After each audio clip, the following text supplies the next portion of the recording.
Saudi अरब में सोने के बड़े भंडार मिले हैं, लेकिन इससे भारत को क्या फायदा? भारत को कई बड़े फायदे हैं और न सिर्फ भारत बल्कि उन सभी देशों को फायदा मिलने वाला है जो भारी मात्रा में गोल्ड को स्टोर करने की प्रक्रिया शुरू कर चुके हैं। इसका सबसे बड़ा फायदा यह है कि इससे वो सभी देश जो गोल्ड को रिजर्व करेंगे वो डॉलर से अपनी डिपेंडेंसी कम कर सकते हैं। वहीं अब से 2 दिनों पहले भी एक खबर सामने निकल के आई कि भारत में यूएई से आने वाले गोल्ड में यूएई भारत को इंपोर्ट ड्यूटी में काफी बड़ी छूट दे रहा है और ये सभी खबरें इस बात का सबूत हैं कि भारत की पकड़ अब मिडिल ईस्ट में बहुत ज्यादा स्ट्रांग हो रही है। पूरी डेवलपमेंट क्या है आज के इस वीडियो में समझते हैं। बस हमें सपोर्ट करने के लिए इस वीडियो को लाइक और चैनल को सब्सक्राइब जरूर कीजिएगा। यदि सबसे पहले यूएई की बात करें तो यूएई भारत का second largest gold exporter country है। भारत इससे एक साल में करीब 3.9 बिलियन यूएस डॉलर का गोल्ड इंपोर्ट कराता है। सबसे ज्यादा हम स्विट्जरलैंड से गोल्ड इंपोर्ट कराते हैं, लेकिन रिसेंटली भारत में आने वाले गोल्ड्स को लेकर के यूएई ने भारत को जो डिस्काउंट दिए हैं इसके लिए आपको जाना होगा साल 2022 में, जहां पर भारत और यूएई एक काफी बड़े एफटीए यानी कि फ्री ट्रेड एग्रीमेंट को साइन करते हैं। इसमें गुड्स, सर्विसेज, इन्वेस्टमेंट और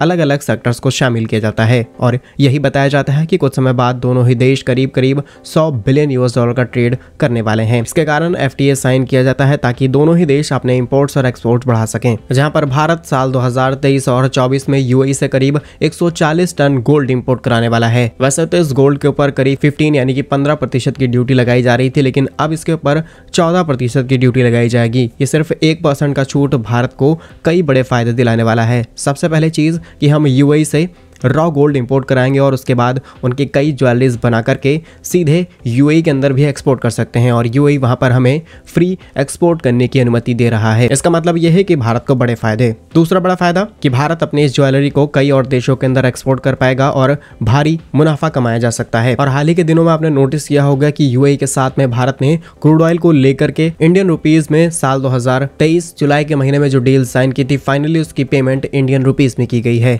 यूएई वो पहला देश बन चुका है जिसने भारत के साथ कच्चे तेल को लेकर के लोकल करेंसी में ट्रेड किया है। और जैसा कि शुरुआत में हमने आपको बताया था कि इससे डॉलर पर डोमिनेंसी कम की जा सकती है, यानी कि जिस देश के पास जितनी भारी मात्रा में गोल्ड्स के रिजर्व होंगे वह देश अपने फॉरेन रिजर्व को और ज्यादा स्ट्रॉन्ग कर सकता है। डेटा वाइज आपको देखें तो यूएस के पास करीब 8000 टन गोल्ड है, जर्मनी के पास 3000 और इस लिस्ट को गिनते हुए आप नीचे आएंगे तो आप पाएंगे कि भारत 10वें स्थान पर है जिसके पास करीब 800 टन गोल्ड मौजूद है और भारत अकेले सिर्फ यूएई से 140 टन गोल्ड इंपोर्ट करा रहा है। और अब बात करते हैं सऊदी अरेबिया की। तो रिपोर्ट्स के मुताबिक सऊदी अरेबिया की मडेन में सोने के बड़े भंडार मिले हैं। बताया गया है कि मडेन से करीब 100 किलोमीटर दूर 2022 में इस प्रोजेक्ट पर शुरुआत की गई थी और ड्रिलिंग करते हुए पाया गया कि यहाँ पर करीब 10.4 ग्राम प्रति टन जीटी और 20.6 ग्राम प्रति टन सोने के भंडार मौजूद हैं। अगर आप इस पूरे डिपॉजिट को कैलकुलेट करेंगे तो पाएंगे कि यहाँ पर काफी डेंस अमाउंट में गोल्ड मौजूद है, यानी कि कई टन यहाँ से सोना निकाला जा सकता है। और सऊदी अरेबिया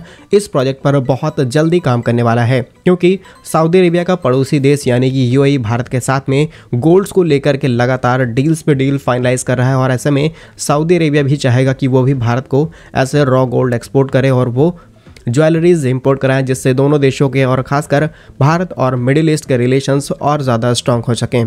फिलहाल सऊदी अरेबिया के साथ भारत की एफटीए की बात चल रही है। यूएई के साथ में हमने ऑलरेडी एफटीए पर साइंस कर रखे हैं और रिसेंटली भारत और ओमान के बीच में एफटीए को लेकर के खबरें सामने आई, जहां पर 1 महीने बाद दोनों ही देश एफटीए फाइनलाइज करने वाले हैं। यानी कि हमारी पकड़ अब मिडिल ईस्ट में बहुत ज्यादा स्ट्रांग होती जा रही है। कुछ गिने चुने देशों को छोड़ दिया जाए जैसे कि ईरान, कतर, तो लगभग बाकी सभी देशों के साथ भारत के रिलेशंस स्ट्रांग होते चले जा रहे हैं। और सोचने वाली बात यह है कि मिडिल ईस्ट के अंदर जो सारे रिसोर्सेज हैं उनकी जरूरत भारत को है और भारत के पास जो भी रिसोर्सेज हैं उसकी जरूरत मिडिल ईस्ट को है। यानी कि अगर ये देश मिलकर के भारत जैसे देशों के साथ ट्रेड करना बड़े स्केल पर शुरू कर देते हैं तो यहाँ पर जो यूएस डॉलर की डोमिनेंसी है इसको कहीं ना कहीं कट डाउन किया जा सकता है। और इन फ्यूचर ये भी हो सकता है कि अमेरिका इन रिलेशंस को खराब करने की कोशिश कर सकता है, क्योंकि कई साल पहले ऑलरेडी अमेरिका ने अनाउंसमेंट कर दी थी कि जो भी देश कच्चा तेल एक्सपोर्ट करेंगे वो सिर्फ यूएस डॉलर में करेंगे। वहां पर अमेरिका का फैसला इसी चीज को लेकर के लिया गया था ताकि वो अपने डॉलर को स्ट्रॉन्ग करते चले जाएं और फिर सभी देश मिलकर के अपनी डोमेस्टिक करेंसीज को प्रमोट कर रहे हैं। तो अमेरिका